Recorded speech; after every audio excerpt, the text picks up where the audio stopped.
right? Because unlike me, my parents don't have a lot of trouble with the law. They didn't have the alcohol problems. They didn't have any of the problems I had. They have a beautiful marriage. They have a beautiful house, a beautiful life. My dad's got a great career, so well respected.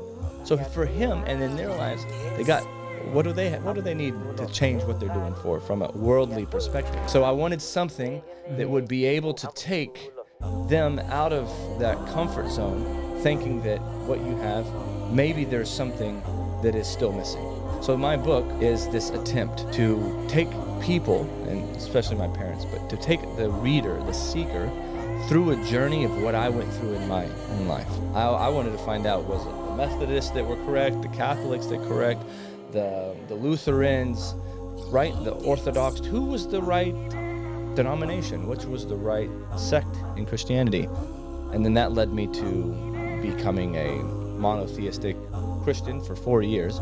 And then eventually I became a Muslim. Assalamu alaikum. Welcome to this episode. I'm going to be speaking to the Muslim Cowboy. Assalamu alaikum. Wa alaikum salam wa rahmatullahi wa barakatuh. How are you doing? Alhamdulillah, man. I'm doing real good. How's London treating you? You know, London, I mean, it's all right, but the people here, that's what matters. And I've had, alhamdulillah, the great pleasure of meeting some amazing brothers, and the hospitality that you've shown is nothing short of spectacular. Jazakallah khair. So you were with us in Africa. We're going to speak about that. Yeah, we're going to speak about that. That was just a fresh trip that we just came back from. After that, I think you went somewhere else. I wanted to capture those feelings of us being in Africa and what was achieved. But before that, a simple question. And that question is, why is dawah to non-Muslims important to you? You know, ever since Allah, Rabbul Izzah, guided me home, I have felt it incumbent upon myself that until the end of my life, I have to give back just to show a little bit of gratitude for what Allah has given me. And also, I mean, at the same time as well, what I have found, which is so amazing and so beautiful and so perfect in Islam, why wouldn't I want to share that with other people? Why wouldn't I want the whole world to know this amazing thing that I feel a lot of people take for granted? Not everybody, but so many people who come into this, you see them, unfortunately, don't know why they're fasting. They don't know why they're praying. You know, and traveling a lot, living in many different countries, I ask people why they do the things they do in Islam, and they say, well, my parents do it, you know, and it's the same thing I found Christians doing with their parents, right? Except here, we do have the truth in Islam, but I want people to know why Islam is the truth. And that takes work. It doesn't just magically happen because we feel like it's, feel like it happens or feel like it's good. People need to be on the ground, sharing people, teaching them why Allah is alone worthy of worship. Who is Allah? Who is your creator? And who was his most beloved, the final messenger, Muhammad, salawatullahi wa salamu alayhi. Absolutely. And you've put ink to paper. You've written about this. You have your book. Tell us a little bit about what inspired you to write. Alhamdulillahi Rabbil Alameen. Thanks and praise be to the Lord of all of mankind. First, I want to say that it was because of my parents. I originally wanted to write a letter to them. I wanted to write this letter that was just, had everything laid out. I've given them dawah full on, no holds barred. They've heard the whole message, but I wanted to give them a letter. And then I thought, you know what? My parents saw me as someone who made a lot of mistakes in my life. I did. I mean, as it's well known, and I'm not proud of it, but alhamdulillah, Allah saved me from it. I had a lot of problems with alcohol before Islam, which Allah saved me from. I had a lot of problems with many issues before Islam, and Allah saved me from it. So my parents, in their mind, I was this son, this kid who kept screwing up. And to them, my coming to Islam was another screw up. It was another mistake that I'm making. He'll grow out of it. He'll whatever. And I thought, if there's one thing that I can do that will reach them to where they will have that respect of what I have to say to them, instead of, oh, he's just talking as whatever again, that how could I do that? Where could I come and approach them in a way that will be respected? And I said, well, if I'm a published author, maybe this will be the one thing that they actually listen to. Maybe this will crack the shell for my parents. So they are my original intended audience, both of them, and then my sister, and then everybody after that, general Christian public.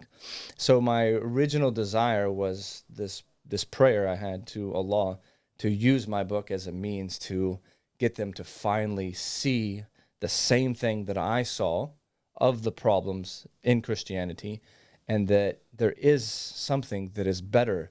And even if you think what you have is good, there's something that's not just a little bit better, but it's so much better that it will completely alter your perception that you have on life, right? Because unlike me, my parents don't have a lot of trouble with the law. They didn't have the alcohol problems. They didn't have any of the problems I had. They have a beautiful marriage.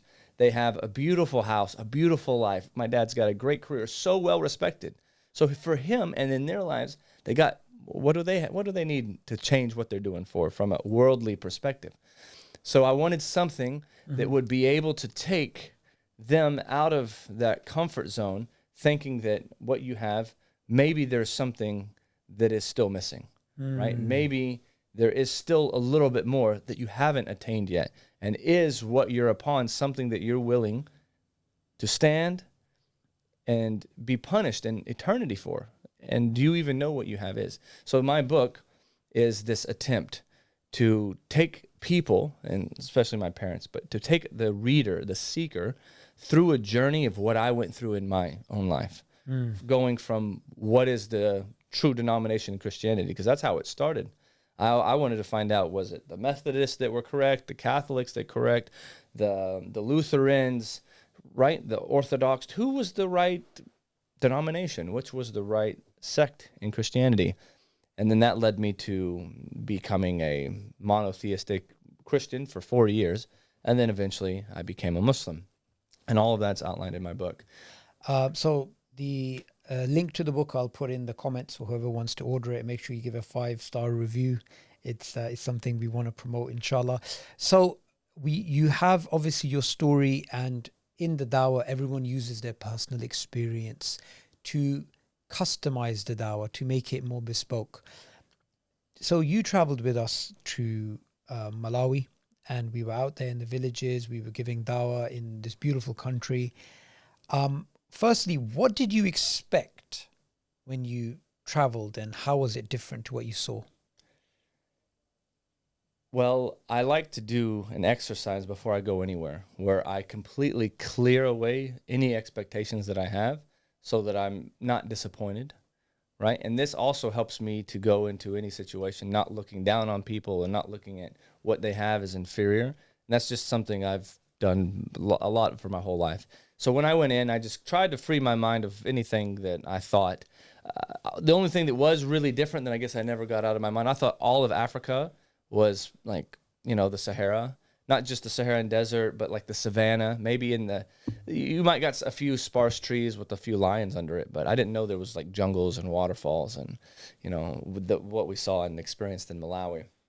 So a lot of the geographics was a little bit different, but when I got there, I was not expecting anything in particular, but immediately what hit me first was the size of the smiles, was the smile size, was how happy and friendly and open not only the Malawian hosts and workers that were working with IERA, but just in general people were. And despite what they claim, to be, there is big poverty issues there. There is a lot of issues with poverty from a monetary standpoint, but the overall happiness level, I would say, from experience and seeing them was pretty high.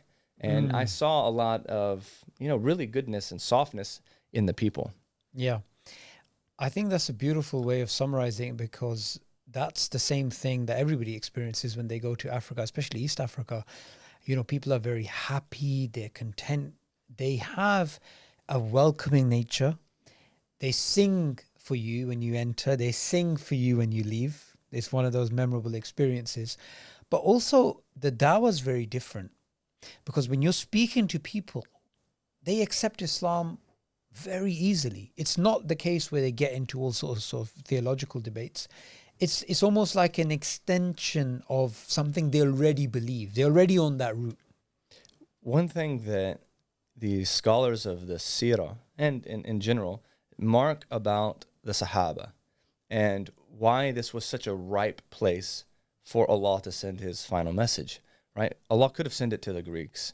He could have sent it to the Byzantines. He could have sent his prophet, Muhammad sallallahu alaihi wasallam, to anywhere in the world, but he chose the Arabs, right? And many of them mention that they weren't distracted by a lot of philosophy and a lot of different thoughts and aspects of life that, you know, you find in a lot of other cultures, especially like we see in the West, to where they were pure. It doesn't mean they were unintelligent, right? The Sahaba were extremely intelligent, but they didn't have like what I would call the baggage.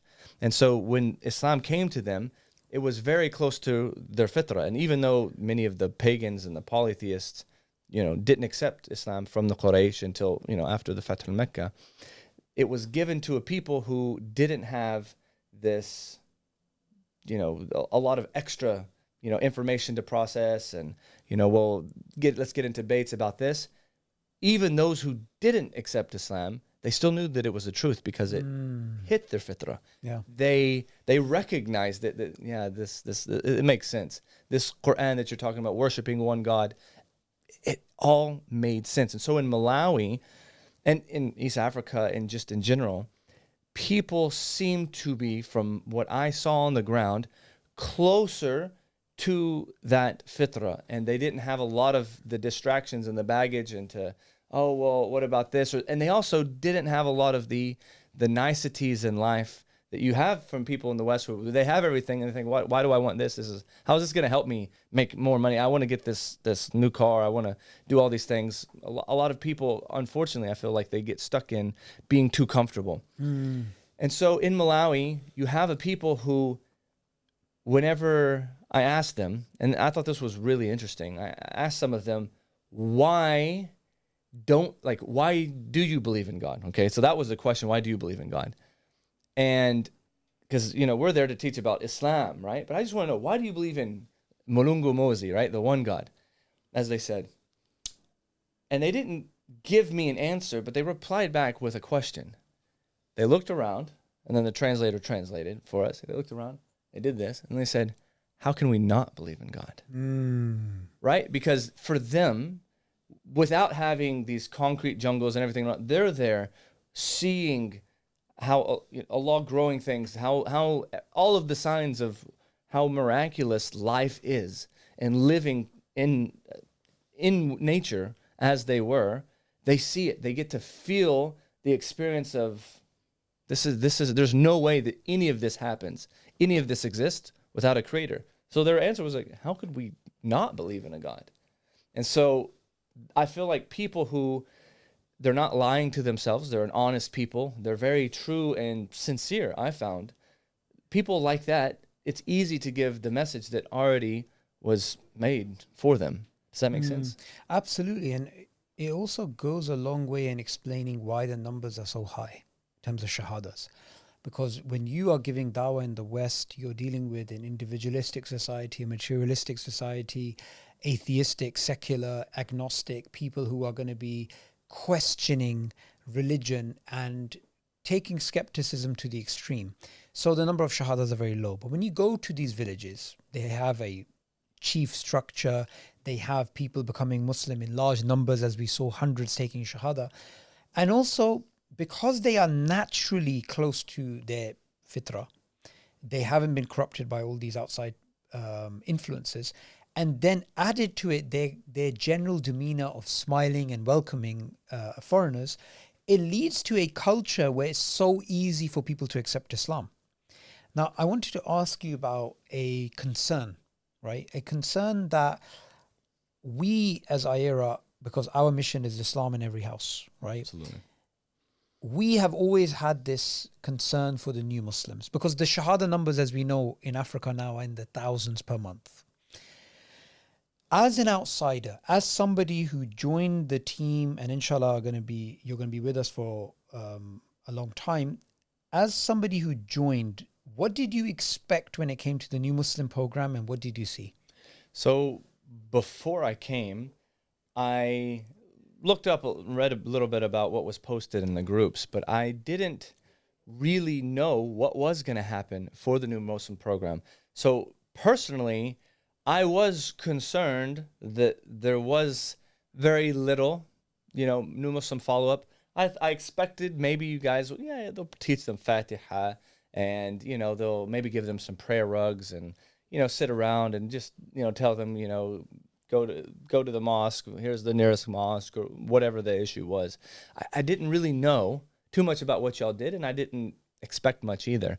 And so that's why I was incredibly and ostensibly surprised when I saw the actual work that goes into these communities, enriching these communities after they take the Shahada, and then the follow-up to check up on them. So not only are you guys giving them the proper Islamic education afterwards and a good tarbiyah with people who are dedicated to stay with them, but then you're making sure that, okay, what's the progress we made with these guys? Why are they lagging behind compared to these other tribes? And so you didn't just, think about it a little bit. It wasn't just some whimsical idea that, you kind of just going along, right? There's an actual structure that's well organized and in place to kind of make sure that people don't get left behind. They don't get left out. They don't feel like these guys came in to just get us to say some weird words in some weird Arabic language that we don't really know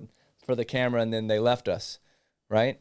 And that was something that was really interesting too, because one of the tribes that we went to, one of the people came up afterwards and they said, don't leave us. Yeah. Please don't leave us, right? And I was thinking, do they have experience of people coming in and doing something with them and then they leave? Right? They just wanted to make sure that we were not going to leave them. And IERA doesn't do that from what I've experienced. And that was really reassuring, and it made me feel not just happy, but in a proud in a good way. Yeah. Fakhur. Like I was like, man, I'm really glad to be a part of this. Yeah. And what IERA is doing on the ground. Absolutely. And this is why we're asking people to join Destination Dawah. We want to take whoever can to Africa so they can see the work for themselves, because there's no better way of somebody buying into the vision other than to see it in action. So when someone becomes Muslim, we have New Muslim classes, then we have post-New Muslim class care, we have New Muslim coordinators who go in, check in on those villages, we have Dawah committees from the born Muslims and the reverted Muslims who are there to connect with us. Then we have the chief retreat, then we have the 3-month program with the advanced students that go back to the villages. All of this structure, which a lot of the times you do not get to fully understand in the video. So even in this video, we are talking about the structure, but when you see it in action, it's very different. You remember the chief retreat, for example, right? And we need to obviously focus on the chiefs because this is the sunnah. And strategically, pragmatically, it makes the most sense to focus on the people who are going to have the greatest maximum effect on the people in the villages, which is actually their chiefs. So if the chiefs become Muslim, they're more likely to. What was your experience of the chief retreat? So, I was curious when y'all mentioned it. Oh, today we're going to go visit the chiefs. I was curious on, okay, what are they doing with these chiefs? But when we arrive, we go in there and we see these different chiefs. And what was interesting, there was female chiefs and male chiefs. But was interesting, they were all from different tribes. And my experience was that they weren't just here to, get together. I mean, this is nice. I mean, I'm sure they do some socializing and whatnot.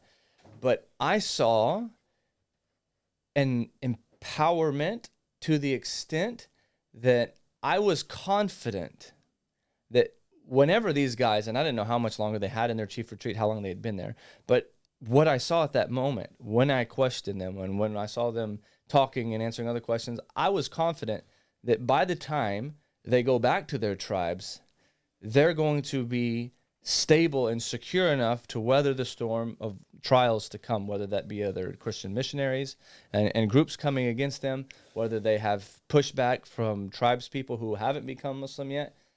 I felt like what you guys were doing in the training of them in the Chief Retreat and building them up is as community leaders and teaching them how Islam is and how it acts, within different aspects of the social hierarchy, that what these guys were doing was not just going back like they were before. I mean, these now are the next, group of people who under them could potentially become not only a lot more Muslims, but their communities are going to be a lot stronger because of it, right? And because if you don't have really strong leadership in communities, if a few people start leaving Islam, then more people will start following. But when you have strong leadership who is very strong upon Islam and they're properly taught, they're going to be that glue that helps keep the organization of the people together. They're going to be able to say, hey, when these Christians come, look, if you want to give us money, you can, but we're not going to take your religion. We're not going to take whatever you have. Or just please excuse us, we're fine. And that's one thing that I really wanted to know in the questions that I was asking them on, do you, I wanted to ask them outright, and I did. Like, do you guys really believe in that's in your vlog? Yeah. What do you guys really want to even? I mean, do you guys even believe what we're telling you? Do you know what you accepted, or is this just something that was, just another group that came in and you're just going along because you get free food and nice accommodation from the people? And you could see it in their answers and the way they responded. That as the chiefess who had 16 tribes under her, she said, we accepted Islam from the bottom of our hearts, right? That's the first thing. That was her first reply. And then she went on to explain that there's nothing that you can do to take us out of this. Like, Islam this is who we are now. Yeah. We are Muslims, right? So, and the Chief Retreat is great for that because it brings them together to where you can train them all simultaneously, teach them the things that they need to know. Yeah. Because the way that it's structured there, you don't put them in the same place with other people. It doesn't make sense. And also, too, they can network. Yeah.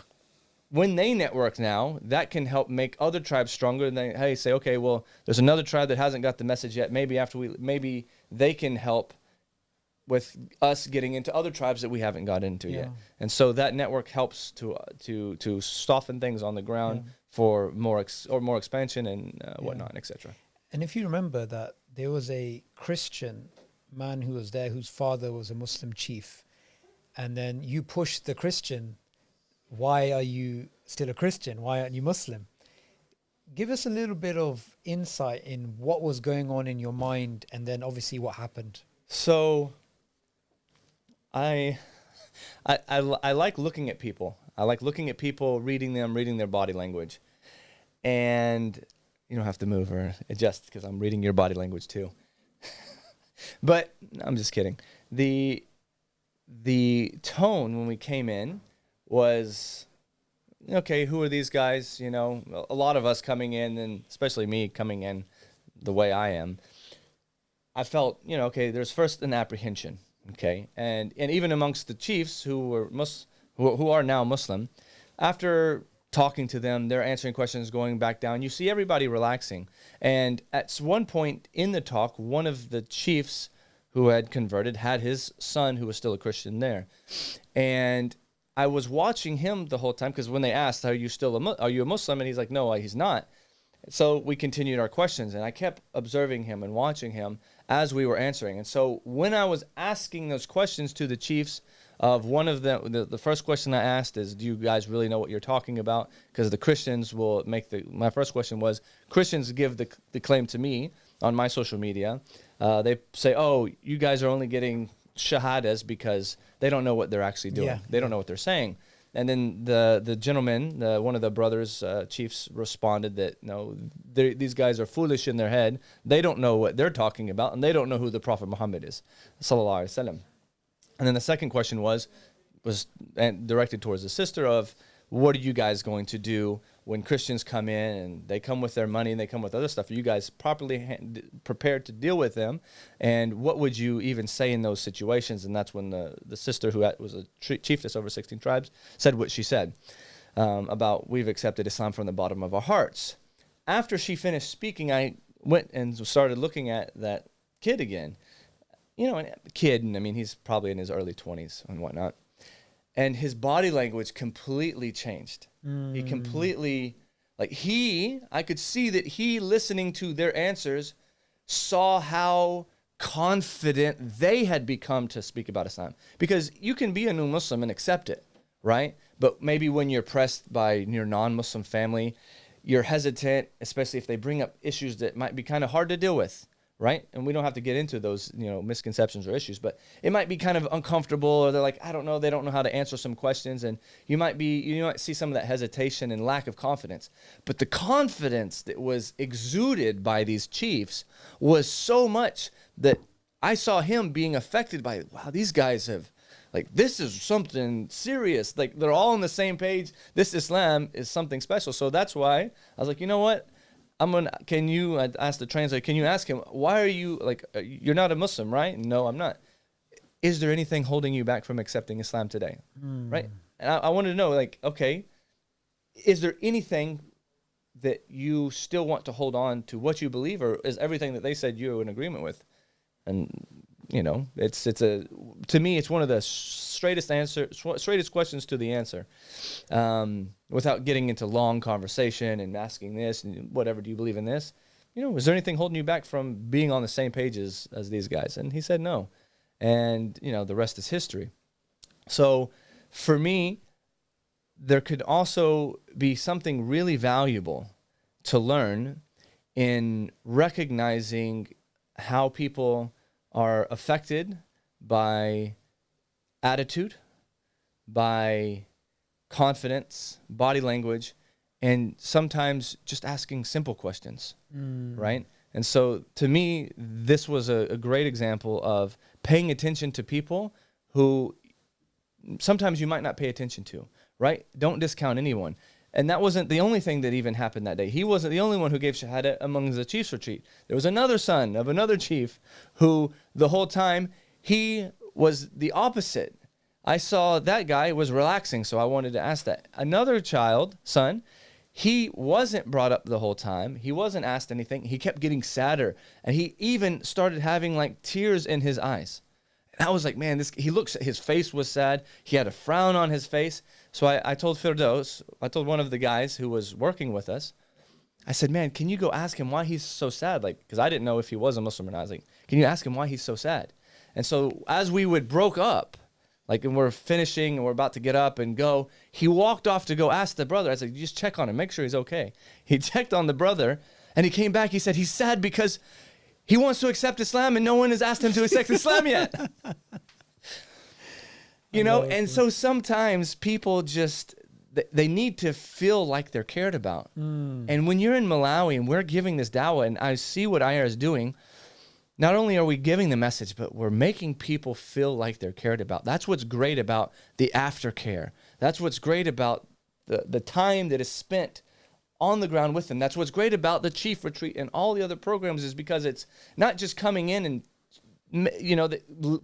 potentially leaving them feel like they're just a number and they're part of some, checklist to, okay, we got these shahadas, because they might think that if you never show up again. Yeah. But now these people know that we're serious and they are made to feel like family. They actually are internalizing that claim that we make, that this is a real brotherhood. Because I make that claim. Yeah. I need to be able to back it up if I'm a da'i. Yeah. I can't call people to Islam and then after they become Muslim, they're like, what the heck is this brotherhood you talked about? And IERA is walking that walk. They're not just talking the talk. Absolutely, absolutely. And a related question is the comment that you got from the missionaries, these guys don't really know what they're getting into. Something that we did touch upon in Africa, and I want you to elaborate on it. I said to you that, Brandon, this is a very derogatory way of thinking about Africans. Because when you get these people online who are trying to throw shade on us, they're essentially not realizing the premise is that these Africans are so simple. Just because they're poor, they just accept anything willy-nilly.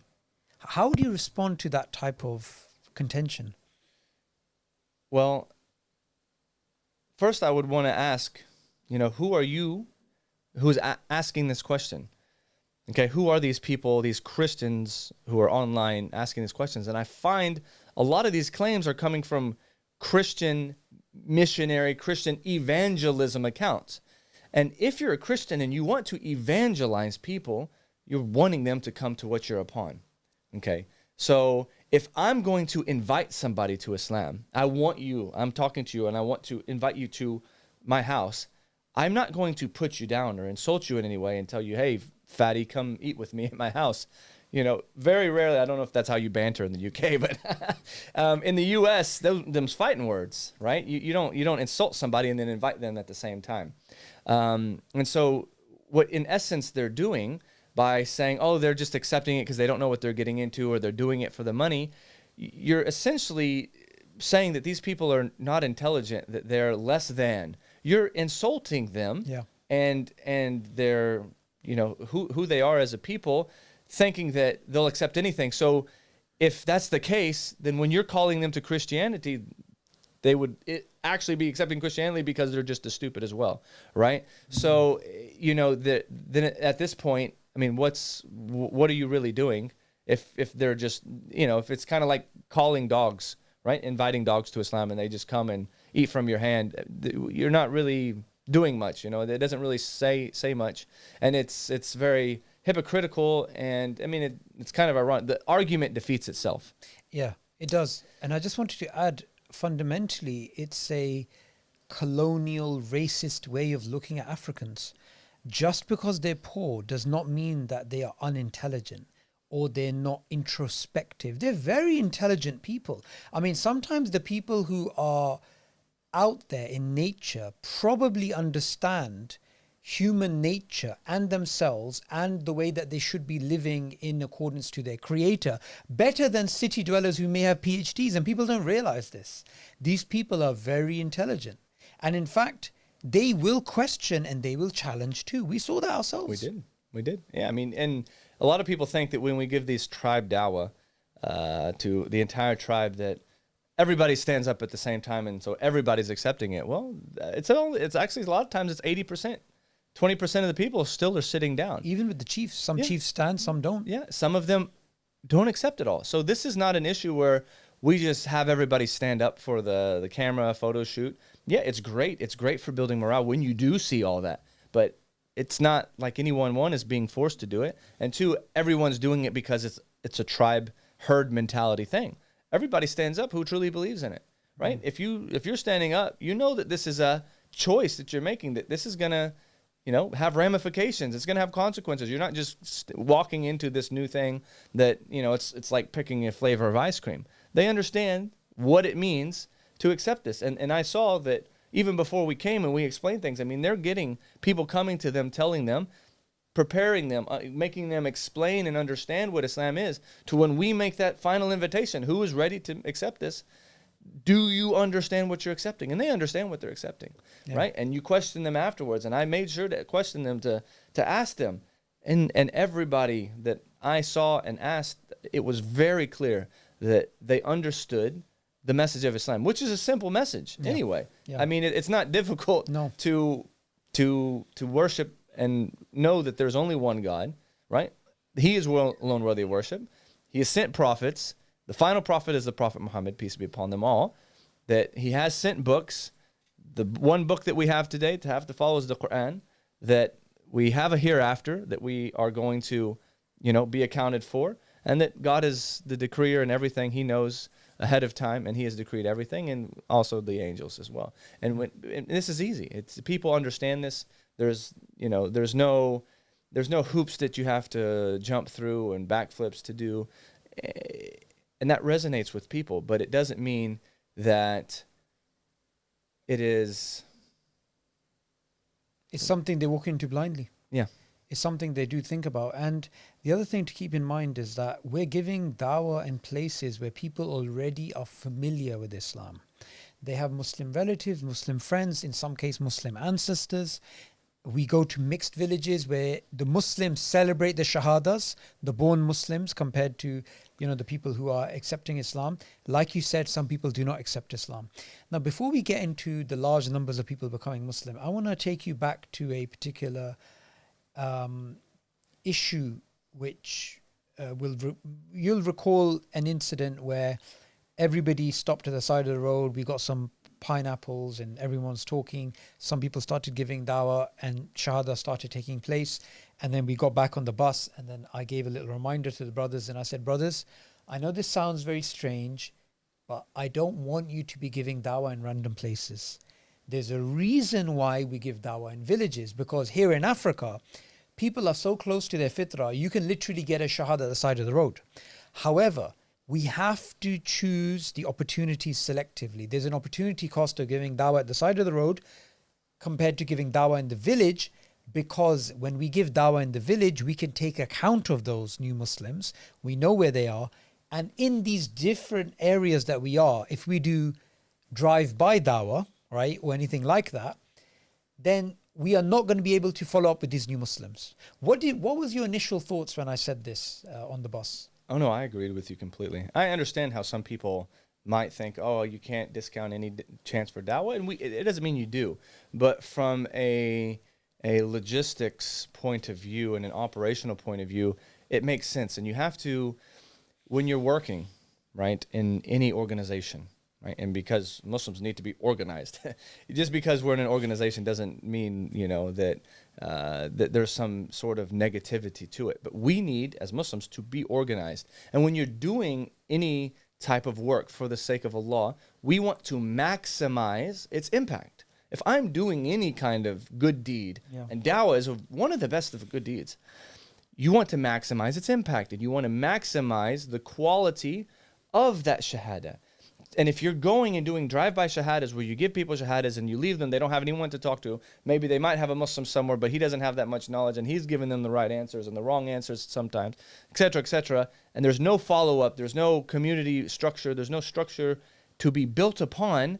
You can be setting people up for failure to where, okay, maybe they didn't have anyone to train them, and so they didn't really practice, and then maybe they'll go back to being Christian again. So the next time when it is time for them to have dawah, their Islam isn't strong, or they don't want to accept it because, like, these guys just left me hanging. You have to be wise in what you're doing. So I had no issue with you saying what you said and the way that IERA does things, because it is about making sure that these people are quality, not quantity. We don't care about numbers just for the sake of numbers. We want people to become Muslim because they truly believe in it, and then we want to keep them Muslim. We want them to die, right? لا تموتن إلا وأنتم مسلمون. Don't just become Muslim, but don't die. Don't meet Allah except in your state of submission. Allah Akbar. Absolutely. And where the opportunity does come about, where you may be, for example, here we're talking about if you can stop over at the side of the road and spend 3 hours giving dawah at the side of the road, or you can go to a village where you know the chiefs, you know the village, you know the numbers, you know the new Muslims, you have a structure. Obviously, we're saying choose this over that, but don't give up dawah opportunities. I want to take you back to another point where we went to the waterfall for a reminder, and while the reminder was happening, or just thereabout, you were talking to some people who were selling some minerals or some sort of stones. How was that conversation? And I believe that was your first shahada in Africa. Yes, that was actually my first one. Yeah, this was the first place, the first mountain hike we had done, and one of the guys was actually selling minerals. Another guy walked up the mountain with us, and he'd been walking from where we were for like 30 minutes. And when he caught up, I saw him walking to come up this way, and I just saw a shirt that he had on that had some Bible verse or some church or Baptist church or something on it, and so I just wanted to make conversation. I didn't even think oh, maybe he's going to become a Muslim. I just wanted to ask, what church you go to. I just wanted to just talk and get to know him yet. So my intention, even when I first started, wasn't like, I'm going to get him to become a Muslim. It wasn't even about conversion and shahada or anything. I was like, I just want to have a conversation with a Malawi and see what he thinks and what he believes, right? First conversation. And so as I'm asking him questions, I was like, okay, and then I get to the point where I'm asking what he believes about God. And that's where I learned the Mulungu Mozi, right? The term in Malawi and Chichewa that is for one God. And he was very insistent on, no, God is only one. I was like, okay, by only one, do you mean only one, or do you mean only one but three persons? And this going to, without getting too confusing, right? The whole Trinity spiel. And he seemed kind of like confused. You know, I was like, no. There is only one. What do you mean 3? And I was like, so what do you think about Jesus? And he's like, Jesus, you know, I was like, what do you think about him? And he didn't really give me an answer. Even the translator he's like, he didn't know how to answer it. And so I went to, you know, push him on, you know, further believing, is Jesus sent by God, etc. What do you believe about these things? And at the end of the story, his friend, not his friend, but the other guy, had come from selling his crystals and stuff and was listening. And I got to the point where I was like, hey, are you ready to become a Muslim? Like, do you agree with all this stuff? I explained all of the pillars of Iman, everything, and he agreed with it all. But I said, are you willing to become a Muslim? And he said, no, I'm not ready to become a Muslim yet. And his friend, though, was like, I'm ready to become a Muslim. He had just been listening. I wasn't even talking to him the whole time. And the other guy was like, no, I'm ready to become a Muslim, you know. And I thought that was amazing.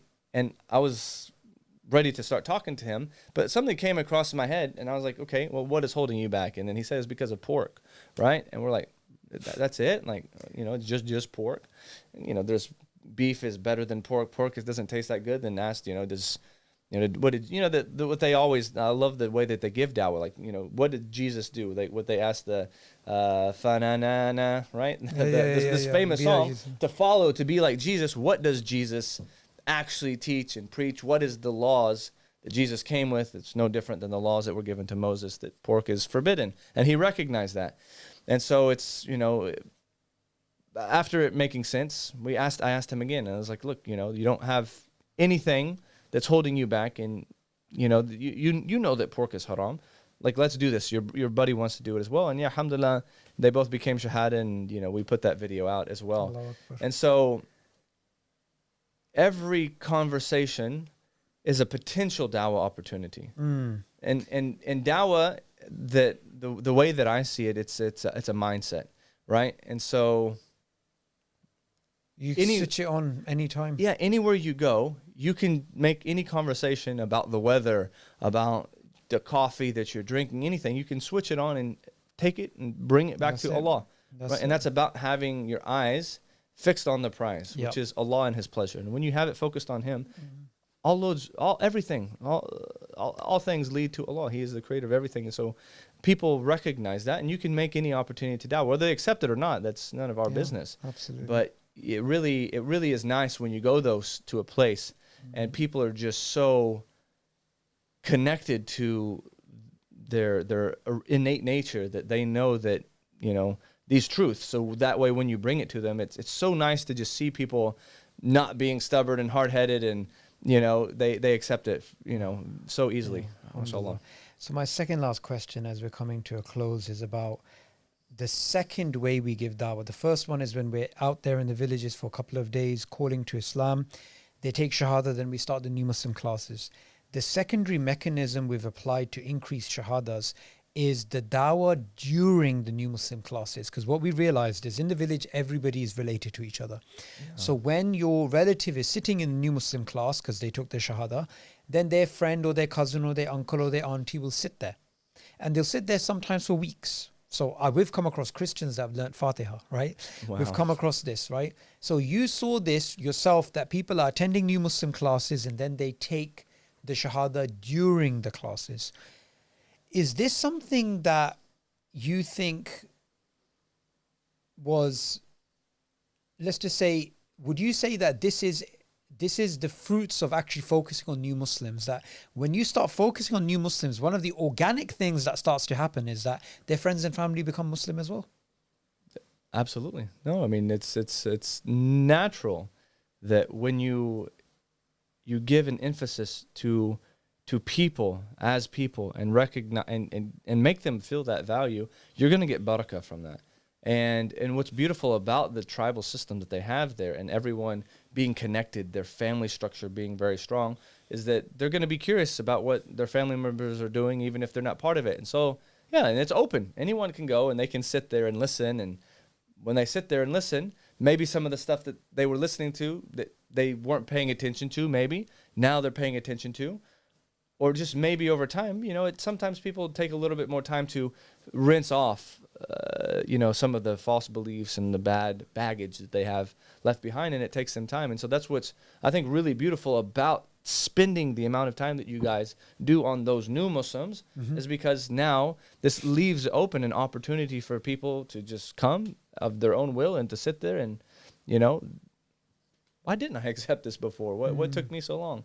And you see that now, and we saw it on that trip. Alhamdulillah. Okay, so my last question, one of the things that's really powerful about the Dawah is when many different Dawah organizations and many different Dawah personalities and many different Dawah processes are cross-pollinated. People come together, they learn from each other, they learn from not only experiences, but also about what resources are available. After this experience, you, as in yourself, Brandon, the Muslim Cowboy, you have your your long life ahead of you, inshallah. What are you going to do for the next couple of decades from what you've learned from your experience in Africa? That's a big question. And you know what they say, everything's bigger in Texas. But, I mean, without a doubt, I'm going to continue to walk this path. I'm going to continue learning. I'm going to continue working with organizations like IERA and others, and I hope that my current plan of starting my own organization comes to fruition, because this is something that is very much needed. We need more organizations out there. I mean, even though there are hundreds, thousands of humanitarian organizations, we still can't feed all the people that are in refugee camps and that are out there. I mean, we can always have more. And Dawah, there's definitely a shortage. There is definitely a shortage of du'at out there giving Dawah. And I saw this on the ground. We don't have the numbers out there. We don't have this, just not only the people who are going to the countries to do it, but we don't have the people on the ground either. And the best way that I see moving forward, and what I want to focus on for the next couple of decades, is creating and empowering communities in and of themselves, wherever they are, starting with Africa, inshallah, to be able to, like IERA is doing, give Dawah amongst themselves, right? I want to create Dawah heroes who they can go to any community, take from that community to make from that community a Muslim community, and then make from them their own du'at that they will go on and spread it, so that way, these communities don't have to have outsiders there, indefinitely, right? So I think that what I've seen and what IERA is doing should definitely be replicated. Some of the things that IERA isn't doing should also be added to the table, and we need more people out here doing this. And so I want to not only continue doing this work, but I want to continue creating awareness, telling people about how massive of a shortcoming we have, and to inspire people, and then empower them with the right tools and the right confidence to continue taking this forward. Because even if I wanted to go and give Dawah every day for as many hours in the day I can, until the day that I die, there's only so many people, just physically speaking, that I could ever talk to. And so I want to spend my time making the best from amongst men, to create them, to nourish them, to embolden them to become great leaders and great people who they can take that same message on and that same empowerment to then create communities from which those communities can rise up more leaders, more du'at, who then will go on and spread it in their local communities. Because communities need their own people giving them Dawah. And that's what I really love about IERA doing. And so, inshallah, until the day I die, until the next several decades, I want to spend and focus my efforts doing this mission of creating the people who are going to be making the greatest impact of putting Islam in every home on the earth, inshallah. MashaAllah, Jazakallah khair. May Allah bless you for that intention and make you, reach your goals much faster than you think you can, because at the end of the day, it's all up here. You have your vision, you have your drive, you have that never say die attitude, and also one of the things that's so important is to work with urgency, right? Don't become complacent about the resources that we have and the time that we have and the health that we have and these types of things. So Jazakallah khair. I'd love to have you back in the future. When you've come back from other dawah missions. In fact, we have another dawah mission planned in July. Inshallah, we can come back after that. Any parting message you want to give to the audience as we end this podcast? I want people to recognize that despite what you might think about yourself, you are capable of doing something more. It doesn't mean get out of your lane and think that now you have to run the show. No, we don't need more people running the show, but we need more people spreading this message. So if your only job is to share the videos that IERA did in Destination Dawah and other Dawah organizations are doing, I'm not just here to speak for IERA. I'm here to speak for Allah and His deen that He has saved me with, just as I started this podcast with. If that's all you can do is to share work that others are doing, then so be it. But if you can do more, if you have coworkers that are non-Muslim and you can have an open conversation with goodness and gentleness and to teach them about something that you felt before you didn't have the confidence to do it, you can become confident. You can speak to people in ways that you never thought you could before. It just takes that sense of urgency, that sense of, look, you don't want to be of those people. And this is something that I mentioned that when we were in Malawi, and it hit me like a freaking, tidal wave. And it was kind of like, it made me really grateful, but also kind of scary, like that I don't want to stop. What I saw when you watch these people coming to Islam, not just in waves, but in waves and understanding it and becoming strong Muslims who, after a month, they have Fatiha, they know so much about the deen. I was like, this is similar to the gold rush, right? In California, the people who missed that gold rush were so regretful. Like the ones who just after it ended, when any boom in any market happens, the people who came after, who were late, the people who missed the migration after Fath Mecca, they were so regretful that they missed it. And they were told, like, your reward is nothing compared to those who made migration before Fath Mecca. And people, they were just devastated out of regret, like, oh my gosh, we missed something so great. So my last message is, right now is a time like never before where Islam is, yes, we have a lot of negative press, but Islam is being talked about. Islam is accessible, and there are means by which we can take Islam to parts of the world that was never able to be reached before, and you can be a part of that. So don't miss this opportunity to get that ajr that Allah has placed out before you, because if you're not used, Allah will replace you and He will use someone in your stead. And you don't want to be those people who are replaced by Allah. Because what He says in the Quran is He will replace you with the people who love Him and He loves them, right? Allah. And so may Allah make us of those people whom He loves and they love Him and they're doing this work, right? And one thing that's really interesting too, that I really want to make a point of, and this is what I loved about IERA, and I could have ended it there. But in that same ayah, where Allah talks about who are these mu'mineen that He is replacing, those who aren't doing their job, who are leaving their obligations and their responsibilities. Who are they? He defines them by some characteristics. But what's really interesting is that they are أَظِلَّةٍ عَلَى الْمُؤْمِنِينَ.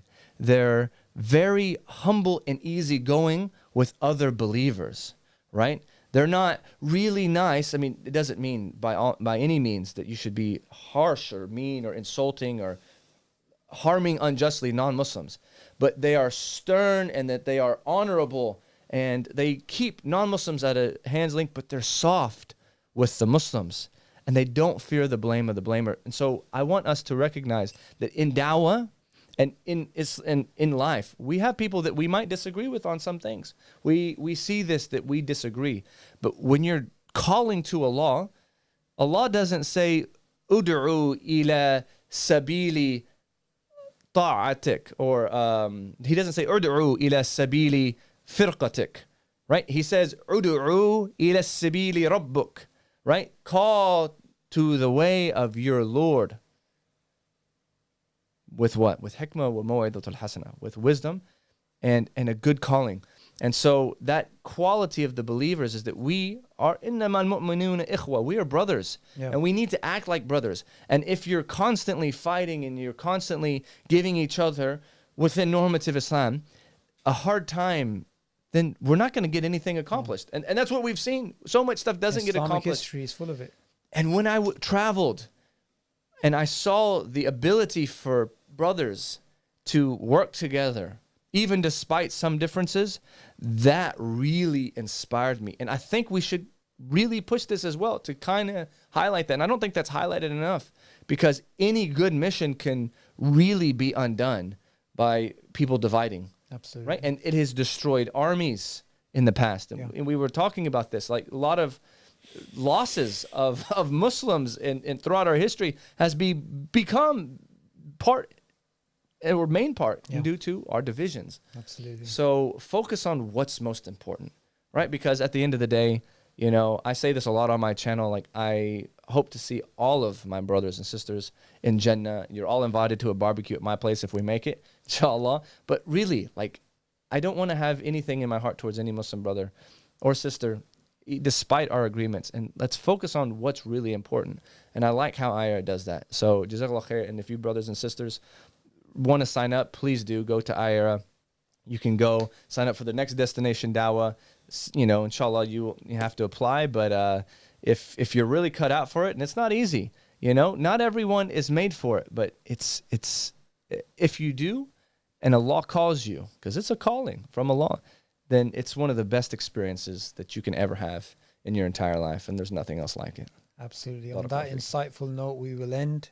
Jazakallah khair for giving us your thoughts. Jazakallah khair for watching. Please like, share, comment, tell your friends and family about it, and check out the book in the comment section, How the Bible Led Me Home. How the Bible Led Me Home. That's the book. And make sure you give a 5-star review. In fact, I'm going to follow through. I'm going to be the first one to do that as well. Jazakallah khair for watching. Assalamu alaikum wa rahmatullahi wa barakatuh.